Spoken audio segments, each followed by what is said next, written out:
Morning, welcome to the video. So it's Monday the 31st of March, April Fool's Day tomorrow. So I'm back at Friday's lawn. You can see, there you go. And if you remember, we had the grub damage, so we are going to just repair it for the moment. We're also going to run the verti cutter over the lawn. As you can see, I mean, other than the damage, they're not massively bad. So we'll also, I won't do it today, I'll do it in the week when I'm back, but we'll also feed the lawn. So here, a little verti cut, or if you don't have a verti cutter, a light, very light scarify, not looking to make contact with the ground. Essentially, all we're looking to do is just to thin out the sward. Any lateral growth, just sort of bash any, and that's a technical term, bash any sort of annual meadow grass, or any weed grasses, just to help with let the air get through the sward. That will dry the leaf out. That will help prevent disease. It will also mean that when I do feed, the fertilizer will get lower into the ground, or find the soil easier, yeah, it will just stand the grass up as well, so we'll just get a really nice clean cut. And what I will do is also just drop the height of the cut a little bit. So first of all, we will take the dew off, then we'll probably run the mower over on a slightly lower cut. I'm not looking to scalp it or do anything. What I look for is to maintain grass, not to hack it right back and then bring it back. You know, where it's April next month, or it's April tomorrow, then we're gonna have Easter. And all these kind of things happening where people want to use their gardens, they want to be out on their lawns. I see no benefit to absolutely smashing them back. So where they take like a month to kind of start recovering, and then 2 months to really get back to where you really want it. For me, that's more of a September type thing, after that final bank holiday where kids are back to school. People are kind of now concentrating on the up and coming kind of autumn and Christmas and stuff like that. They've used their lawns. There's more heat in the soil from the summer, so you've got higher temperatures, and that's going to aid seed germination. It's going to make it quicker at this point, unless it's a new client, it's a new lawn, they've had building work and there really does need some form of big renovation. What I'm really looking to do is to just sort of tickle these lawns and just make them they're already in a pretty good position, apart from obviously the damage, which we'll deal with separately. But on the whole, if they're in a good condition, we just want a little bit of maintenance just to help maintain that, and make it go into the summer in the most strong position as possible. Right, I'm going to get the equipment out, so I'll see you in a bit. Okay, so if you saw last week's video, you will see that I've been using the new scarifying blades on, I say new, it's the most probably oldest style they've had, and that's the fixed scarifying blades. Obviously I'm verticutting today, so I'm going to take them off. So what's really good is we've got the quick release cartridge, so it really is 4 bolts. I've done the video on it before.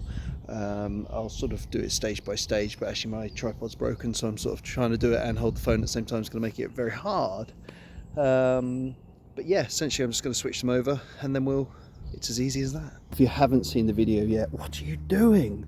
But anyway, simply, it's a 13mm socket. You undo these 2 bolts here, that takes the case off. Then 13mm socket here, you might need a 13mm spanner there, or 2 sockets, whatever. And then these 2 here, again 13mm. The bolts come out and this slides out. Okay, so this lawn is about 300 square meters ish, probably a little bit more. Now, as you can see, I've gone over it. As you can see, there's barely sort of any, I know it's difficult in the shade, but you can see I've barely taken anything out, as in touching the bottom. You can see that new growth coming through lovely there, but there's no real disturbance to the surface. However, let me show you this. Now you can see the bag's not ideal, so it does leave clumps here, there and everywhere else, but that's nearly a bin's worth out. So that's just by thinning the lawn out. I've nearly got, well, if I was to pick all the bits up which have been spilt, I've probably got a bin's worth out of this without any disruption. What I will do is I'll mow over it now.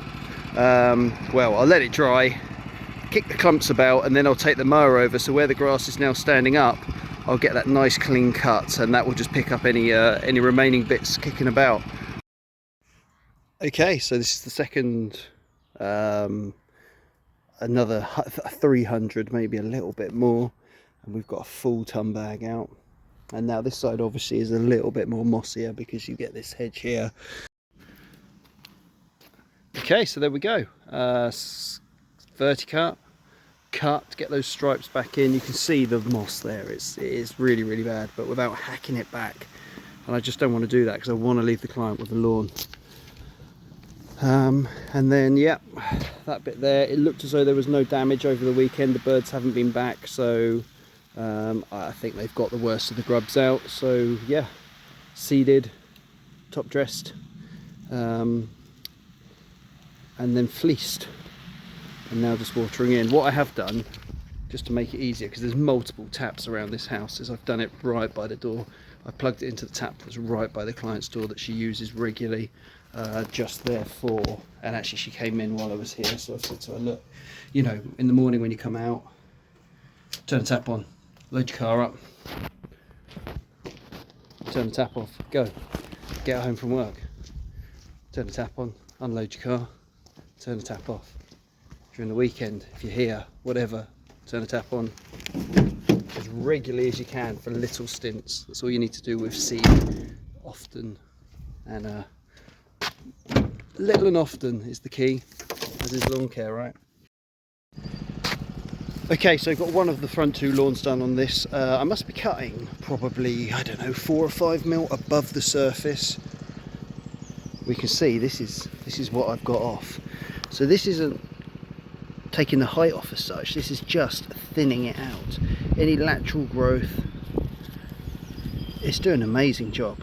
So this is just meaning that the plant,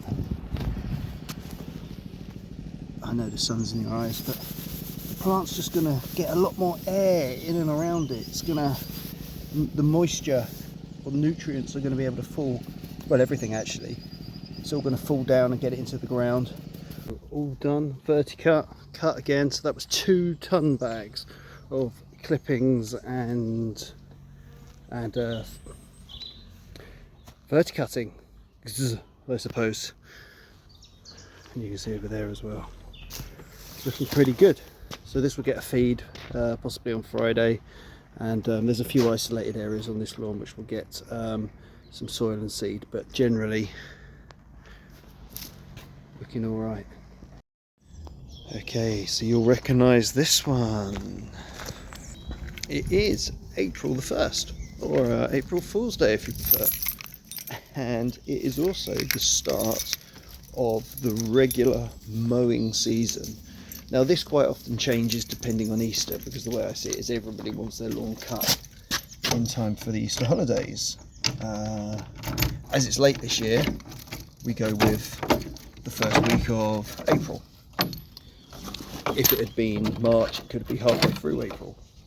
We just have to sort of play it by ear and see what happens each year. Slightly changes. Anyway, today it's actually April Fool, and that is where we're starting it. And we are going to start with a final cut, in fact. So this is a property I've been looking after for a number of years.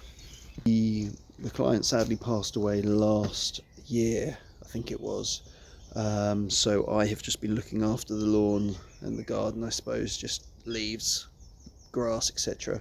On behalf of the family while they, well, I suppose, dealt with their grief and then decided what was going to happen with the house. By the time you've seen this, the house would have been sold and the keys would have been handed over. So once I finish today, I'm going to take my key out the side of the gate and I'm going to post it through the letterbox. And then when I get home, I shall send my final invoice, and that will be me done here. Now there is a chance that the new homeowners might want to carry on my services. To be honest, I don't really have any others around here. It's only 10 minutes from other jobs, but again, it's another 10 minutes where I don't have anyone. As it turns out, I've actually replaced them with a lawn which is in my road. Now that is an existing client who's a lawn care client. Unfortunately, the husband's now in hospital, and it looks as though he probably is not going to be cutting his grass again. So it's not quite as much money as what this job is, but it will take a fraction of the time. So I could be able to get another small one in, and actually the two small ones together would probably take less time than this, and be more profitable. So that's kind of where we're looking at. I've got a new lawn care client as well. You would have seen me do the iron. She actually inquired about mowing as well, so I think what I'm going to do is offer her the spot, and that would work out perfect because they're all really close to the house. So and actually I'd end up financially doing better out of that and staying a lot closer to home and much smaller lawns. The other thing about this one is I cut this lawn with the Toro Time Master. It's the only one I do this day on this route of 10 houses that has the Toro Time Master. So what that does mean is when I do this route again, I'll have a little bit more space in the van for other stuff, or just it's one less machine I have to drag about with me. So there we go, all striped up, final cut. So all I need to do now is lock the gate and put the keys through the door, and on to the next one. This is a fortnightly first cut. This was just a cut last year. However, the client has asked for it to be scarified this year, so I said, well, we'll put some iron down, and as part of that I will spray the weeds and feed. But you can see it's really greened up. It's really good, but you can see the moss in there is all killed off nicely or dehydrated. The weeds are flourishing, so what we'll do is once we get it cut, I'll then spray the weeds as well. It's a little bit windy, but hopefully it should be fine. Okay, so we're on the regular cuts for this lawn. I've cut this lawn once. It's a new client for this year, and this was the front lawn, and it's bloody horrible to cut, if I'm completely honest. I assumed, if you remember when I showed it in a video a couple of weeks ago, I assumed the Ego battery mower would be the way forwards, and I used it, and actually it was really easy. However, I'm just trying to work out what mowers I actually need to carry. Now, one of the properties I'll be going to in 2 gardens time will be, that is a Hater Pro 41. I could use the battery on it, but I like the stripe that it gives, so that's why I've always been using that. However, I tried it on this lawn just to see, because why take 2 mowers when you can just take 1, and the Hater's just too top heavy. I mean, it's usable, but you're fighting it and you're having to work in diagonals to get so it doesn't roll over, whereas the sort of the low profile and of the battery was a lot better for this lawn. So yeah, it's a bit annoying. However, as I said earlier, I won't have to carry the Time Master, so you know, I've got more than enough space in the van. But yeah, it was a worthwhile experiment, and certainly the Hater will get me out of a hole, but it's not my certainly not my go-to on this particular lawn. I actually think a fly mower would probably be best, but I'm not investing one just for that tiny little bit of grass. And yes, I am aware that I could just trim it. So it's Wednesday today. I don't even think it's 7 o'clock yet, but obviously it's nice and bright out, as you can see. Now, last 2 weeks, obviously I've been doing scarifying and things like that. So one of the jobs I did in the first week, was I had to take the waste away. So what I did was I bagged it all up, and then I left it in a corner of their drive and said, look, I'm going to leave that there, and then when I've got enough waste and I do a dump run, I'll come back and get it. So I think it was 2 nights ago I was passing, so I picked it up and I brought it back. I then also had another job where I did exactly the same. Now I've got like a van's worth. I'm going to, on the way to the first job this morning, I'm going to go via the dump and get rid of it. I'll just quickly show you it, and this is a bit of the problem really. So there you go, I've had to sort of pile it up on the front lawn because the van, obviously yesterday I had stuff in it, so it doesn't look particularly sightly or anything. But yeah, it is what it is. If I had an area where I could dump the stuff, then that would be great. I could leave it there and then then do a dump run as and when. But this is kind of, you do what you can. So as I say, I've managed to keep everything on site at the various properties, but it's just I just, over the last day or two, I needed to sort of get it all together, and I haven't got a day where I can drive around with an empty van particularly. So it's only today, because I'm using the ride-on tractor and the Time Master. The Time Master is the only thing I need in the van, so it gives me a bit more space, whereas yesterday I had 3 mowers and some various other things. Good morning. It is Thursday. So yesterday, well, the whole of this week really has been, other than Monday, has been doing the weekly fortnightly cuts, or the regular fortnightly cuts, and I've changed the new clients, different clients in some cases, so I've changed it all up. So yesterday was just doing essentially what was Wednesdays last year, but I've lost one client, or I've removed one client, so I was trying to fit them all in on one day, and it worked, and it was a successful day, although it was strangely really windy. Now, call me crazy, but I have this belief that I've tended to notice we have this really windy week in springtime and a really windy week in autumn time, and what it does is it tends to bring in the summer weather or the winter weather. It's sort of like a change of season, if you like, and certainly on Monday was okay.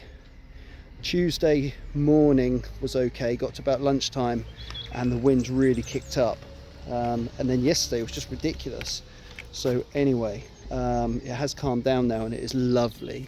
It's really warm. Not sure on the temperature yet, but it feels, I mean, I'm in short sleeves and I'm more than comfortable. Anyway, I'm on my usual Thursday. You can see I've striped the lawn up nice. We've got this area here, so I'll be back here next week to seed this. So I'm just going around, just measuring it, just working out exactly how big the square meterage is, just so I've got the right amount of seed. And this is soil and compost mixed, and it's been sort of leveled out by the builders. I'll give it another rake over, and I've sort of rolled it a bit with a tractor mower. So I'll be here next week for longer than I usually am, and you'll understand why next week. So yeah, this is what we're doing today. I've already been off to my usual Thursday morning job, got that one done, and now we're off to the usual Thursday afternoon job, although that's going to be a bit of a scalp, maybe not a scalp, but certainly a shortcut in preparation for next week when we do some full lawn care. Anyways, I'm just finishing measuring up, and I'll see you at the next job. So, last job of the day. I'll just show you the front quickly. So what you'll see where the moss has been treated, whenever that was, last month maybe, and you'll notice the stripes have gone. So what I've essentially done is just scalped it down. So now ideally this would be good with a cylinder mower, but a cylinder mower is only good on lawns that don't have tree stumps in, and tree stumps and tree roots and all that kind of thing, because you smack your cylinder and your bottom blade on a tree root and it's completely offset, it's completely off cut. So there's only certain lawns you can do it on, and the back garden's just as bad. So I do have a cylinder mower, but I wouldn't dare use it on a lawn like this. So this is Hater 56 on its lowest setting, and that's enough. All we want to do is get as much of the top surface off, so when we do scarify we can really get into the moss, and we can get that moss out, we can get any thatch out. Also then, once we've done that, we obviously have more access to the actual seed bed, if you like, to get the seed in. The grass is going to be shorter in and around, so we can really see the undulations and everything that we need. Also, by scalping that lawn down, the good stuff, we're going to shock it into life. So what it will do is it will send shoots up looking for the sun.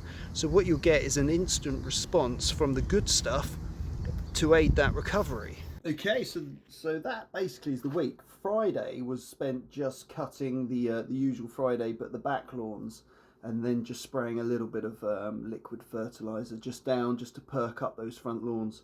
With no rain in sight, getting a little bit concerned about chucking fertilizer down, just because on those big lawns they're not going to water them in. I don't want to do anything which is going to like slow down the recovery. You're almost better than just leaving it as it is, especially as the fertilizer that I have traditionally be putting out in the springtime has quite a bit of iron in. Really need to consider changing that because there's no rain in the forecast. So I just put a little bit of liquid down. That will just perk it up a little bit quicker, and you know, it'll be fine for what we need. So Friday afternoon was spent then just having a look at the hater. There's not really enough room in here to flip it over, but essentially when you got into thick grass, what happened was you could see the whole engine just turn ever so slightly. And what was happening was, and I'll include a couple of pictures now, what you could see is where there'd been movement over time, the bolts have come loose, two of them, one of them's fine, two of them have come loose, and then it's just made the eyelet of the deck ovals. So what I've done is I've put some PTFE tape around the screws just to try and hold them in a little bit, tighten them up. It's a bit of a bodge, to be honest, but it's just something to kind of get through for the moment until I get a chance to work out exactly what I'm going to do. Of course, if you've got any thoughts on that, then feel free to let me know. Okay, so that's it for the week basically. So as of next week, now we're into April, going to start looking to do some, well, we've booked in seeding jobs. It's not ideal with the dryness, but those clients have been specifically told you are going to have to water this and regularly. And then I'll also give them my aftercare little flyer that I've seen before in the video, or I've talked about in the videos before, telling them exactly what to do, how to do, and when to do it. So look out for that video next week. Anyways, hope you enjoyed this one. I'll see you in the next.